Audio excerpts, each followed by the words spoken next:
Olá, louvado seja nosso Senhor Jesus Cristo, para sempre seja louvado, glória ao Pai, ao Filho e ao Espírito Santo, como era no princípio, agora e sempre. Amém. Queridos irmãos e irmãs paroquianos da nossa paróquia, Nossa Senhora da Abadia, aqui de Lagoa da Confusão, Diocese de Cristalândia, graça e paz, que Deus esteja presente na vida e no coração de todos nós, unidos na fé nesse dia 27 de outubro de 2023, nessa sexta-feira da 29ª semana do Tempo Comum. Nós aqui nos abrimos a ouvir o Evangelho do dia de hoje, de Lucas, capítulo 12, versículos de 54 a 59. O Senhor esteja convosco, Ele está no meio de nós. Proclamação do Evangelho de Jesus Cristo segundo Lucas. Glória a vós, Senhor. Naquele tempo, Jesus dizia às multidões: quando vedes uma nuvem vinda do ocidente, logo dizeis que vem chuva, e assim acontece. Quando sentis soprar o vento do sul, logo dizeis que vai fazer calor, e assim acontece. Hipócritas, vós sabeis interpretar o aspecto da terra e do céu, como é que não sabeis interpretar o tempo presente? Por que não julgais por vós mesmos o que é justo? Quando, pois, tu vais com o teu adversário apresentar-se diante do magistrado, procura resolver o caso com ele enquanto estás a caminho. Senão ele te levará ao juiz, o juiz te entregará ao guarda e o guarda te jogarão na cadeia. Eu te digo, daí tu não sairás enquanto não pagares o último centavo. Palavra da salvação. Glória a vós, Senhor. Jesus diz e fala isso para a multidão em tom severo, viu?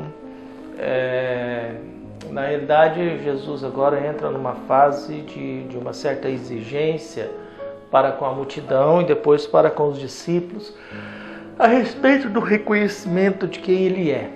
O difícil da vida é quando Jesus vai se apresentando e a multidão ou nós somos incapazes de reconhecê-lo presente diante de nós.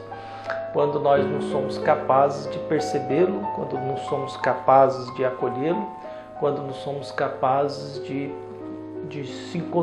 encontrarmos com Ele. Por isso, Jesus fala à multidão, viu, nesse tempo. Viu? E ele começa citando situações da natureza.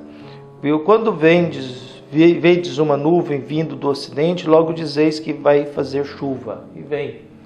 Quando vem o vento do sul, porque o sul está o deserto, e o deserto é quente, a gente interpreta que vem fazer calor e vai fazer. Como é que vocês não são capazes de perceber o tempo presente? Perceber o tempo presente talvez é um grande desafio da vida atual. Viu? Um grande desafio do contexto do mundo em que nós vivemos. Um grande desafio para a nossa compreensão. Porque, mais do que nunca, nós temos uma dificuldade hoje de separar aquilo que é o real, concreto, daquilo que é o imaginário. A nossa imaginação sempre é perversa, né? A gente sempre imagina o pior. Se um telefone toca de madrugada, você pensa quem morreu, antes de atender. Se você está num trânsito e o trânsito para, você já pensa num acidente. Nós sempre pensamos em coisa trágica. A gente nunca pensa que o trânsito parou porque a prefeitura ou o estado está arrumando o asfalto, está consertando para melhorar a estrada. A gente nunca pensa que alguém está ligando de madrugada para perguntar, dizendo que está com saudade da gente, que gosta da gente, ou te dá parabéns. A gente sempre pensa o ruim. Por isso Jesus olha para a multidão e diz: pois é, vocês sabem quando vai fazer calor e quando vai fazer frio. Por que vocês são incapazes de não perceber o tempo presente? Por que nós não somos capazes de perceber a presença de Jesus no nosso meio? Por que nós não somos capazes de perceber aquilo que realmente nos alimenta, como pão da vida e palavra de Deus que nos orienta e nos ajuda a ter uma conduta melhor e nos ajuda a caminhar com mais perseverança para o encontro com Deus? E aí Jesus entra num assunto delicado, que é o acerto de contas, que é uma dimensão do julgamento. Nós somos devedores a Deus, de certa forma, porque nós não produzimos vida. Deus nos dá a vida. A vida ela é uma imposição, né? O tempo nosso é uma imposição. O tempo é uma imposição, é uma criação. Por isso a vida ela é sempre um grande desafio e algo que nós temos e que a gente tem que aprender a cuidar dela. A gente tem que aprender a cuidar da gente, cuidar do próximo. A gente tem que tomar consciência que se eu estou devendo, é melhor a gente resolver isso antes da gente chegar no juiz. Se a gente está com um problema sério, é melhor a gente colocar ordem nisso antes da gente ter que se encontrar com o juiz, que pode ser que a gente perca a liberdade, pode ser que nós não sejamos aprovados. A gente vive aqui porque a gente tem a esperança e o desejo da gente ser aprovado por Deus. E por que eu quero ser aprovado por Deus? Porque eu não quero ser um nada, eu não ser um ninguém, eu não quero desaparecer. O Evangelho diz isso, de ser jogado fora, de ser queimado, de virar cinza, de ser pisoteado, de ser jogado na escuridão, de não ter mais vida, de ser partido ao meio. As expressões sobre as consequências daqueles que são reprovados por Deus ou daqueles que reprovam Deus, né? Porque em alguns momentos somos nós que reprovamos a Deus. O preço e as consequências dessa atitude, elas são devastadoras, elas são cruéis, elas são difíceis de entender. Mas também a consequência de quem faz a vontade de Deus é a eternidade, é viver numa festa de casamento, é viver de tal modo no mundo de Deus. As expressões de parábolas do reino de Deus são sempre ligadas a um valor maior, a algo que cresce, que nasce, a algo que produz frutos e a algo que nos convida para uma grande festa, para um grande banquete, para uma grande comemoração. Talvez uma vida bem construída é isso, aquilo que a gente poderá comemorar eternamente, vai saber o que significa isso, né? Nos braços de Deus. Porque é o momento em que a gente vai ter a eternidade, ou a vida plena, ou o mundo de Deus presente na nossa realidade, no nosso meio. E o Evangelho continua insistindo, eu te digo, daí tu não sairás enquanto não pagares o último centavo. Perder a liberdade porque nós devemos. A gente perde a liberdade com muita facilidade. As nossas agendas tiram-nos a liberdade.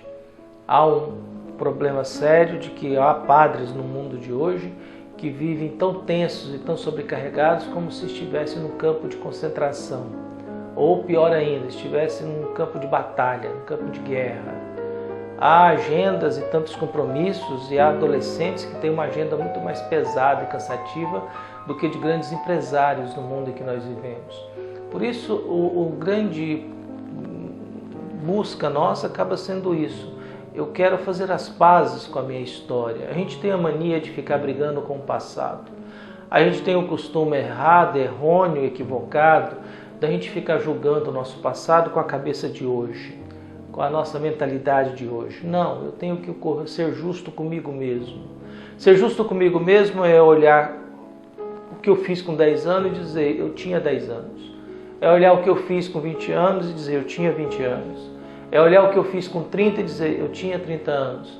E olhar hoje e dizer, eu tenho essa idade de hoje, eu tenho meus 51 anos. E eu espero ter a cabeça de alguém com 51 anos. Quando a gente toma a decisão de sair de um grande grupo religioso, como eu saí, dos redentoristas, é porque acho que eu sou muito mais útil onde eu vivo hoje do que dentro daquele grande grupo religioso. Eu sou muito mais útil para essa paróquia aqui da Lagoa da Confusão do que no Santuário de Trindade ou no Santuário de Aparecida ou numa outra casa de periferia por aí. E a gente busca isso, oferecer alguma coisa para que a vida não seja banal, pequena, leviana, ou para que a gente não chegue diante de Deus e Deus, o que você fez com aquilo que eu te dei? E eu tenho que dizer, enterrei, está aí. Viu? E ser chamado de servo inútil e preguiçoso.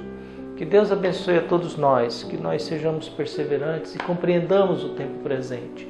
Compreender o tempo presente numa igreja hostil, viu? Polarizada, é muito complicado e muito difícil, mas é necessário a gente se abrir ao Evangelho.